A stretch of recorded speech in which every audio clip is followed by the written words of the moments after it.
with the heartbreak of the Knicks getting kicked out of the playoffs in 7, with the close calls the Rangers keep getting, there's only one guarantee in New York sports right now, and no, it is not Edwin Diaz in the clutch. It's the Yankees to win these season series. What's going on, guys? It's the King 161st Street. I'm back with another video, and the Yankees play the White Sox over the weekend. Homestand starts off on Friday night. Nestor Cortez on the mound. Hockey jersey night. Me being in attendance, getting my hockey jersey. Great quality, by the way. Yankees really did their thing on this one. Anyways, the Yankees get the scoring started early. Aaron Judge hitting a nuke to start off the game. Then Nestor Cortez gives up a run unearned, and he does not turn back from there. That is the only run he gives up for the rest of the game. Bottom 4, we get production from both Alex Verdugo and Giancarlo Stanton,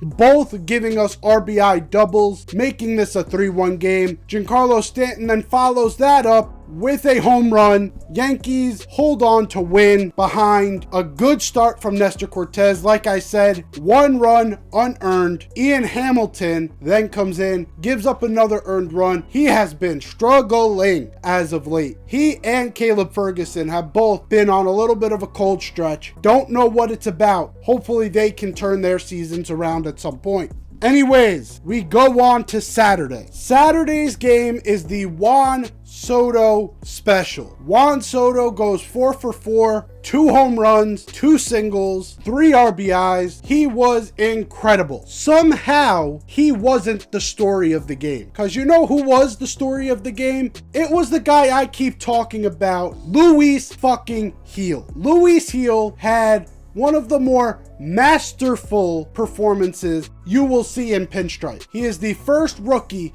to ever strike out 14 batters. 14! He is unreal. And he did all of this after having a struggling first inning where he gave up 3 hits, some bullshit ass hits, and a run to go on top of it. He came back from that 29 pitch first inning, goes 6 strong, and strikes out 14 batters. If you did not believe that Luis Gil was the real deal, well, this game should have showed you otherwise. Because at some point during this season, if he continues to do this, he is obviously going to get all-star consideration. But not even just that. Luis Gil could get nominated for a Cy Young. Is that likely? No, not likely at all. Was it likely that he was going to make this rotation? No. Was it likely that he would start off so hot? No. After he gave up all those walks to start the year, was it likely that he was going to turn it around and be as consistent as he's been? No. His whole career hasn't been likely. So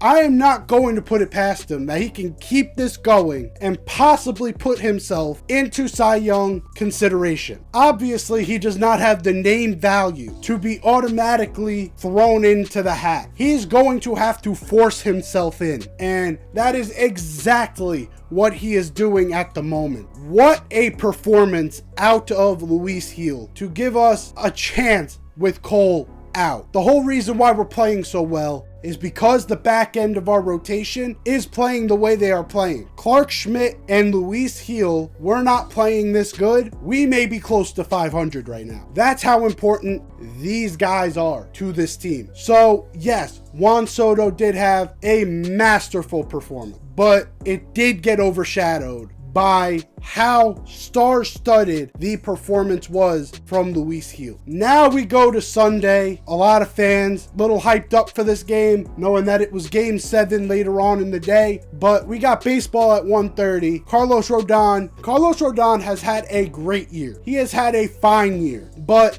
he always has at least one batter, if not one inning, where he gets cocky as shit with that fastball. That's exactly what happened today. Throws a fastball, did make a mistake on that location. He let Corey Julks hit that home run, whatever. He then proceeded to give us length, and he proceeded to give us some quality in it. This was a great performance out of Carlos Rodon. Aaron Judge steps up with a home run. You had John Birdie in this game of all people, giving us a 3-run homer, and Jose Trevino stepping up singled into right field, scoring 2, almost had a home run on top of it, got robbed at the wall by Corey Julks. He had an amazing game today, but the Yankees did not look back from there. Yankees win this game 7-2. We complete the sweep of the Chicago White Sox, and I'm not going to act like this is some sort of achievement. This game was supposed to be had. This series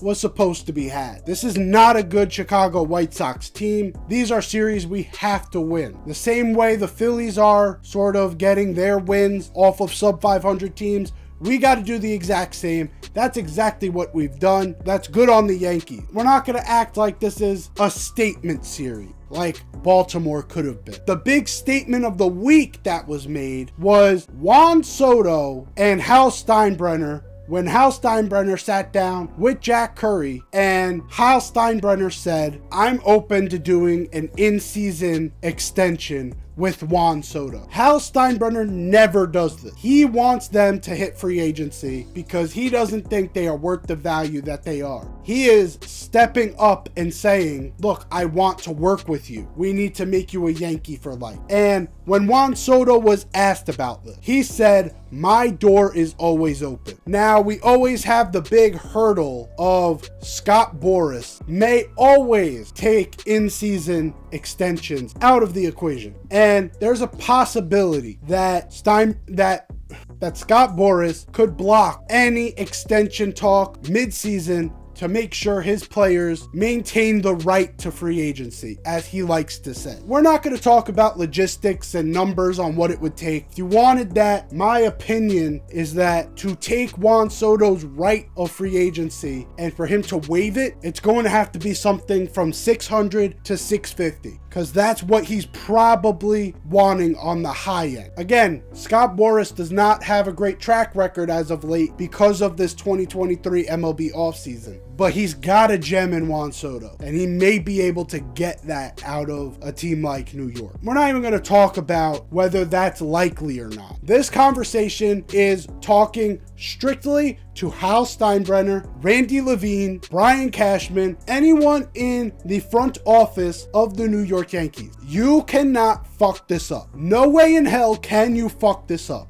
Juan Soto loves it in New York. You could see it every time he plays. He's playing free. He's playing like he's a kid again. This is how you want Juan Soto playing. He is performing at an almost MVP type level. Even when he's struggling, he's helping this team win. He's creating a continuity with this team. He's creating a culture with this team. Brian Cashman, you cannot fuck this up. There better be talks during the season right now. Next week after that, you better be buttering up Scott Boras this entire season, because we cannot lose a talent like Juan Soto. Because I'll tell you what happens if we lose Juan Soto. Because the Yankee fans have lost trust in the front office already. I don't think if you asked any Yankee fan right now, do you have your full 100% trust in Brian Cashman and the Yankees front office? I think every single one of them would say no, because you guys have time and time again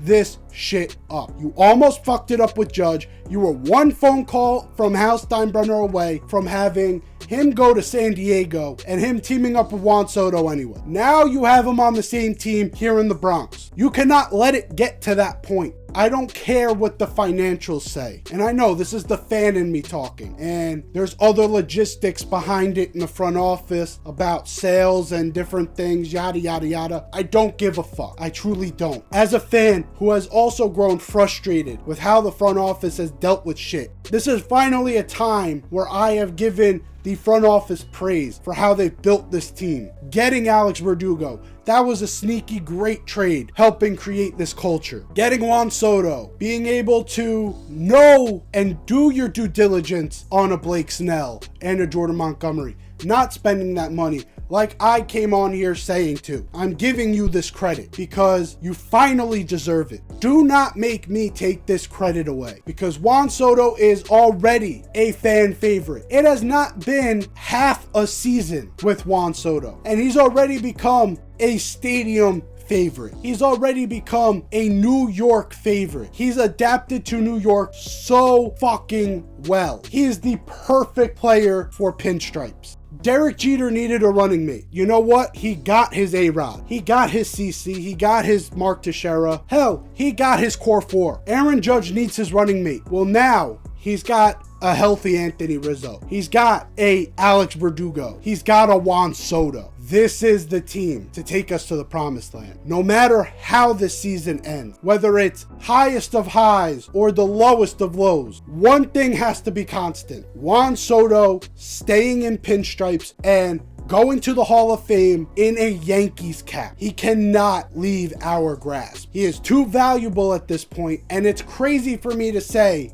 only around 50 games into the season. It's true. No one in the comment section can tell me I'm lying about. To Hal, get your checkbook ready because Juan Soto is going to need a blank check. Brian Cashman, Randy Levine, anyone in that front office, don't fuck this up. He is a once in a generation player. You only get one shot at this, and we got a head start. Take advantage. Anyways, guys, hopefully you enjoyed. We're getting Seattle coming to New York next. Hopefully we can win that series. Hopefully you enjoyed this video. If you did, leave a like down below. If you're new here, hit that sub button. I'm out of here. Take care and peace.